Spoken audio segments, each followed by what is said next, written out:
दोस्तों, इच्छाधारी नागिन बेहद ही खतरनाक होती है। जब चाहे, जैसा चाहे, कोई भी रूप धारण कर सकती है। हम लोगों के बीच में ही रहेगी, परंतु हम पहचान नहीं पाएंगे। वहीं दोस्तों, अगर आपको कभी भी नाग नागिन दिख जाएं, तो उन्हें छेड़ना बिल्कुल भी नहीं।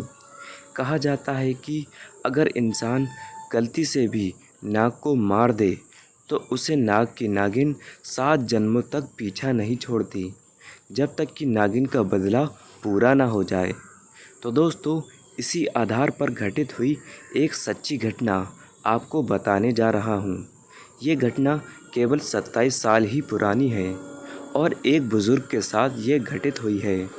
दिनकर नाम के यह व्यक्ति उस समय नगर निगम में चुंगी वसूलने का काम किया करते थे।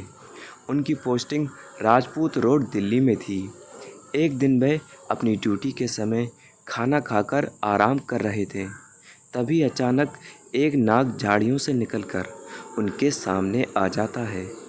पहले तो वह नाग को देखकर घबरा गए, परंतु बाद में पास ही में रखे एक डंडे को उठाया और नाग के फन पर दे मारा, जिसकी वजह से नाग घायल हो गया।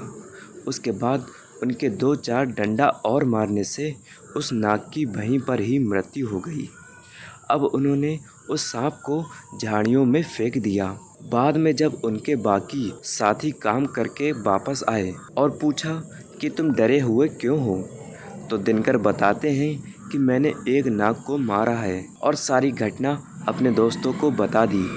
तभी सभी लोगों ने कहा कि आपने ये बहुत ही गलत किया। इनमें से 2-3 व्यक्तियों ने तो कहा कि दरअसल यहाँ कई दिनों से हमने भी नाग नागिन का जोड़ा देखा था। ये दोनों यहाँ पास ही की झाड़ी में रहते थे और किसी को भी नुकसान नहीं पहुँचाते थे, और अब शायद नागिन आपसे बदला ज़रूर लेगी। परंतु दिनकर ने ये सारी बातें फालतू की समझी और उस समय तो बात को हंसी में टाल दिया। परंतु कुछ दिन बाद दिनकर का तबादला हो गया और वह शाहदरा दिल्ली में नौकरी करने लगे और उस बात को भूल भी गए। फिर करीब 9 साल बाद प्रमोशन मिलने की वजह से एक बड़े अधिकारी के रूप में उनकी नियुक्ति फिर से वहीं राजपुर रोड पर हो गई। वे पिछली बार की सारी बातें भूल चुके थे, किंतु उन्होंने आज इस दिन अपनी ड्यूटी दोबारा संभाली। उसी दिन दोपहर को जब वे खाना खाने के लिए घर पर बैठे, तभी नागिन ने उनके सामने आकर अपना फन फैला दिया। वे डर के मारे उछल पड़े और पास ही में ऊपर टंगी हुई रस्सी पर लटक गए। करीब 2 घंटे तक लटके रहे, लेकिन नागिन ने अपना फन नीचे नहीं किया। और फिर जब नागिन का थोड़ा सा फन झूलता हुआ नज़र आया, तो उन्होंने झट से कूदकर पास में ही रखी अपनी साइकिल उठाई और सड़क की तरफ भागने लगे। और कई किलोमीटर तक साइकिल चलाने के बावजूद नागिन ने उनका पीछा नहीं छोड़ा। इसके बाद थकान होने की वजह से वे बेहोश होकर रोड पर ही गिर पड़े। रोड की दूसरी तरफ कुछ मजदूर काम कर रहे थे। उनमें से एक मजदूर की उन पर नज़र पड़ गई। तभी सारे मजदूर उनके पास आ पहुँचे। इससे पहले वो आदमी होश में आता, उन्होंने पीछे आ रही नागिन को देख लिया और सारे मजदूरों ने मिलकर उस नागिन को मार दिया। जब दिनकर को होश आया, तो उस नागिन को मरा हुआ अपने पास में ही पाया। उन मजदूरों में से एक मजदूर काफ़ी बुढ़ा था और जानकार भी। वह जान गया था कि यह नागिन इस आदमी का पीछा क्यों कर रही है।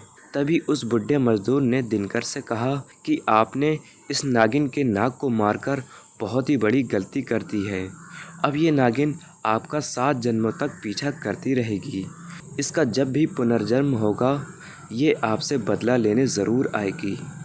ये बात सुनकर दिनकर पूरी तरह से डर चुका था, तो उन्होंने उस बूढ़े व्यक्ति से इसका उपाय भी पूछा। उस बुज़ुर्ग ने कहा कि इसका एक ही उपाय है, आपको इस नागिन का पूरे विधि विधान से अंतिम संस्कार करना होगा, तभी इसकी आत्मा को मुक्ति मिलेगी। जिस तरह एक मनुष्य की चिंता सभी विधि विधान से चलाई जाती है, ठीक उसी प्रकार नागिन का भी पूरी विधि विधान से अंतिम संस्कार करो। और उन्होंने फिर वैसा ही किया। अंतिम संस्कार के साथ ही 13 पंडितों को बैठकर खाना भी खिलाया। तो दोस्तों, इस बात से ये चीज़ तो साफ़ हो जाती है कि नाग नागिन का जोड़ा अगर हमें कहीं भी दिख जाए तो हमें भूल से भी उन्हें छेड़ना नहीं चाहिए और मारना तो बिल्कुल भी नहीं। यहाँ तक कि किसी भी सांप का अगर खतरा ज़्यादा ही लगे तो मारने के बाद उसके शरीर को तुरंत विधि विधान के साथ आप जला दें।